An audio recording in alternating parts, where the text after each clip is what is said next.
Good afternoon, ladies and gentlemen. Welcome to Audley Court.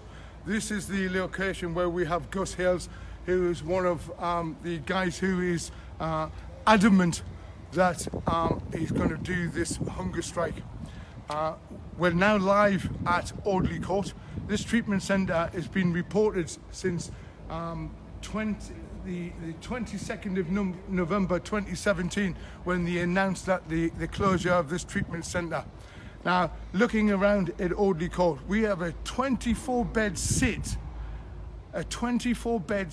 that is not treating anybody at this location. Yet we have various amounts of homeless veterans on our streets. Now, we're not sure exactly the full amount of the veterans that's actually sleeping on the streets, but it's estimated in between 7.5 thousand sleeping on those streets. Now, this is a centre here which has got 24 beds. What on earth is going on? It's absolutely ludicrous that we've got a guy sitting outside on a hunger strike demanding that there is some changes. And it's only right that this guy does this, but surely this guy shouldn't have to be putting his life on the line. We're currently sitting on 50 plus suicides this year, and we don't want Gus to be another one of those statistics. So I'm here now today to try and have a word with Gus and trying to find out exactly what his thoughts are, exactly what he's trying to achieve. And ultimately his goal is to make sure that all of our guys get the correct treatment. And so, as you can see, combat stress, Audley Court. So now I'm going to have a word with Gus. Gus has got a few supporters out here, mainly press. So the publicity is going to get out there. So let's go and have a word with Gus.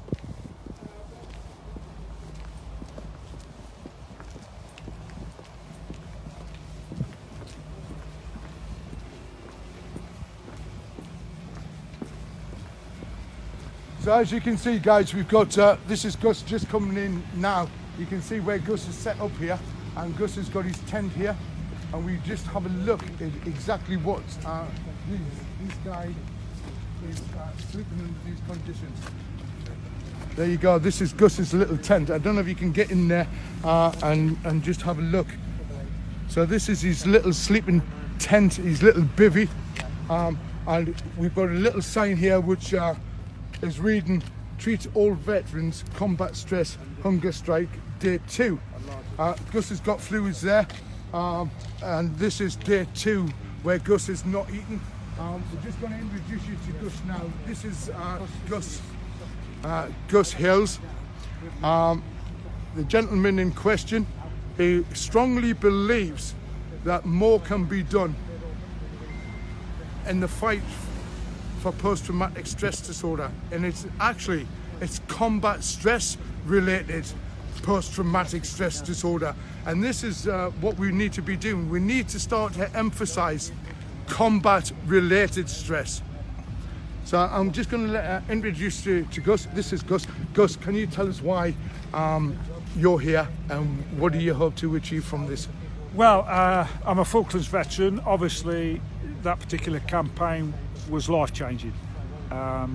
Took me kind of 10 to 12 years before the condition manifested, and I finally sought help.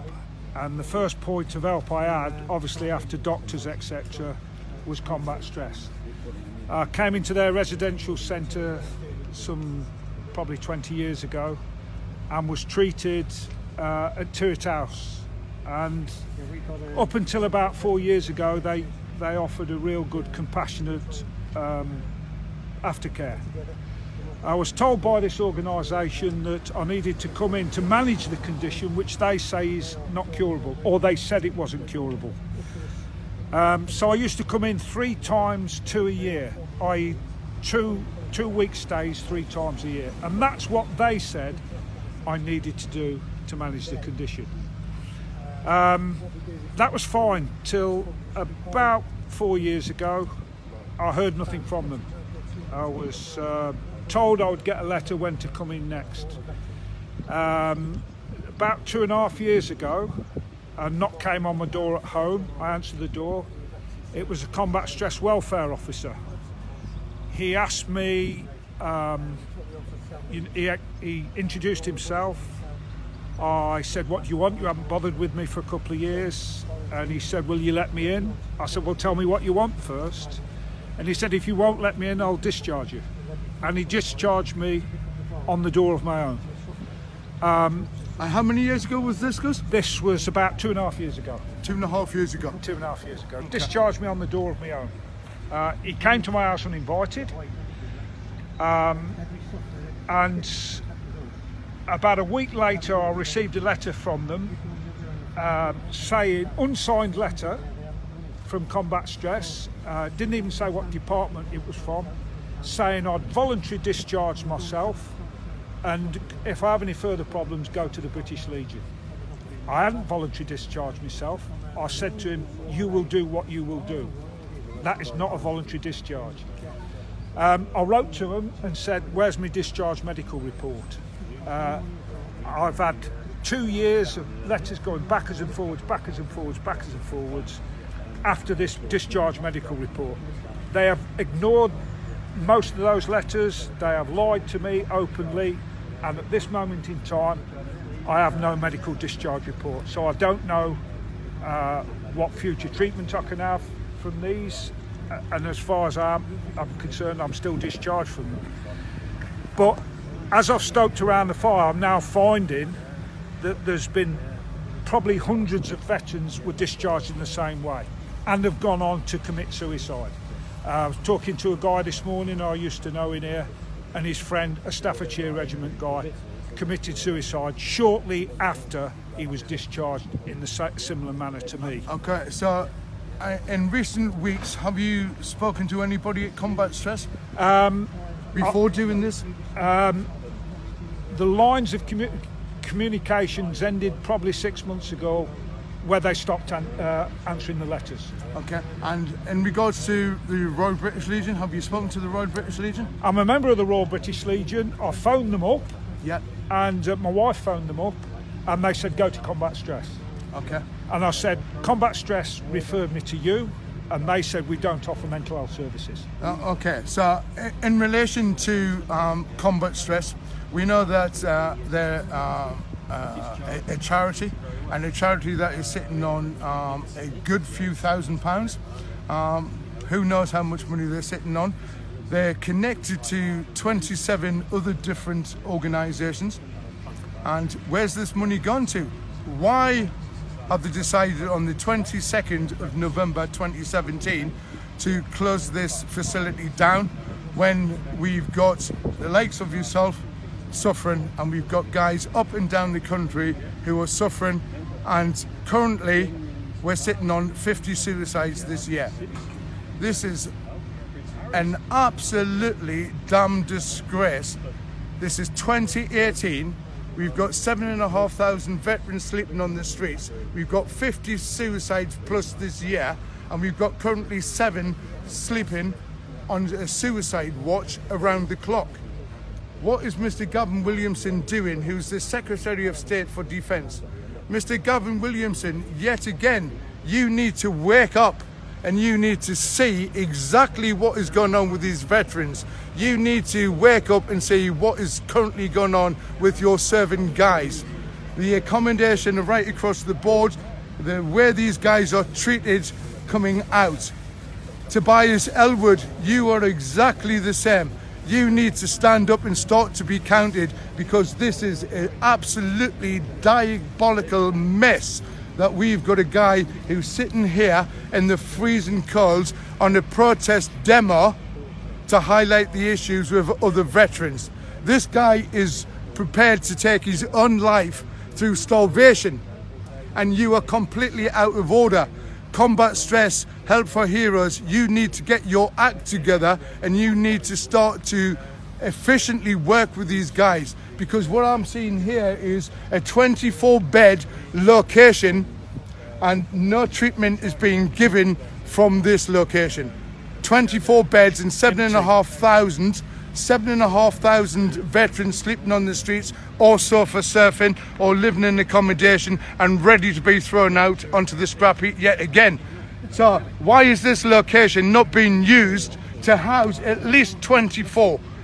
at least 24. You could probably maximise that and have 2 to a room. You've got the funds, you've got the cash, so turn this into, if you're not going to use it for a treatment centre, then let's turn it into something that's going to be used. Absolutely diabolical. Absolutely. Gus, how long are you prepared to be out here? I've written a statement of purpose of the needs that may resolve this situation. Okay. So it's now in the hands of Combat Stress. Okay. If they meet these needs, which I'll read out in a minute. Yeah. Because it's the 100th anniversary of the end of the First World War, where the condition of shell shock was first recognised, I'm prepared to go on this unique year of the 11th of the 11th of the 11th, and that's how it falls this year. That is 12 days away. My intention was to go till then. If these needs are not met and something doesn't change this, I'm prepared to take it past that. Enough is enough. We cannot go on like this, losing our comrades when the treatment is simple.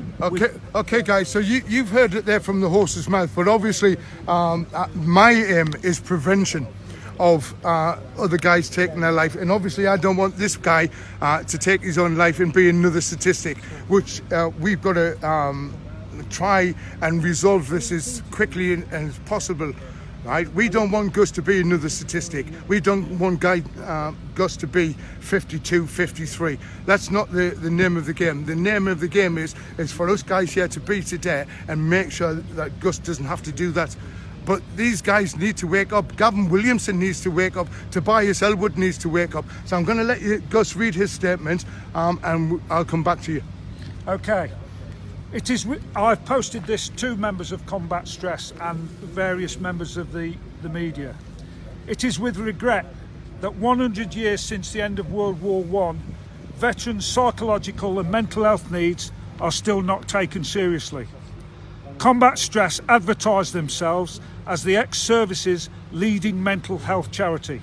However, they are anything but that claim. I have been left with no support since a non-medical trained Combat Stress welfare officer visited my home uninvited and discharged me on the doorstep of my home. I have and am in possession of all the relevant paperwork. Despite many letters to Combat Stress, they have refused a truthful explanation for my discharge and have openly lied to me. In addition, I have personal accounts that this has happened to many other veterans. Therefore, I feel I have no choice other than to protest by hunger strike outside one of your organisations. These are the 5 points I wish answered. 1. Why was I discharged on the doorstep of my home by a Combat Stress welfare officer? Was he acting alone or was he under orders to discharge me? 2. On what grounds was I discharged? You have still not told me. 3. Why do you keep denying me a discharge medical report, and why have you not made recommendations for my future medical welfare? 4. Hundreds of Northern Ireland, Falklands, Bosnians and other veterans have been discharged in a similar manner. What provisions have you made for them? 5. I request and insist that you review all of those veterans that you have discharged illegally, to identify their needs and to assess their current health and welfare requirements. As an organisation, you have a duty of care to both myself and all those veterans that you treated. That is it. There you go, guys. You saw and heard what Gus has read out there. But ultimately, the blame lies at Audley Court. They're sitting here with an empty bed space of 24. We've got a veteran sleeping out here on a protest and absolutely nothing's been done. But as you can see, Davey Rob's here from Veterans United Against Suicide. Hi guys, myself is here, and ultimately we've got the welfare of Gus in hand, and this is what we need to do. We need to be making sure that it doesn't come to the point where Gus needs hospitalised treatment. We don't want to see him take his own life. So guys, I'm asking you once again, and I'm appealing to all of the media outlets, I'm appealing to all of the Facebook groups. You need to be highlighting these issues. You need to be smashing on people's door. You need to be bombarding the Ministry of Defence and ask them to wake up, because something seriously needs to be done. So what we're going to do now is we're going to have a chat with Gus off camera and find out exactly where we can go forward with this, because ultimately we don't want Gus Hales to take his own life, and again I've said it, we're not going to let that happen. Can I just say on behalf of Veterans United Against Suicide, Gus is doing an absolutely fantastic job.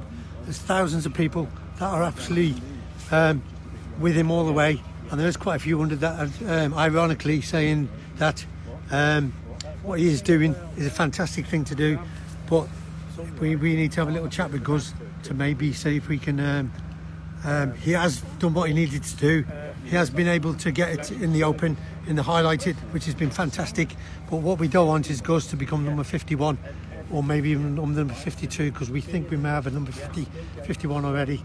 So we'll have a word with Gus and see what we can do. But knowing him, he's got a red berry on as well, so he's going to be a stubborn bugger. He's a stubborn bugger, but hopefully we can have a good chat to him. And he has done what we asked him to do.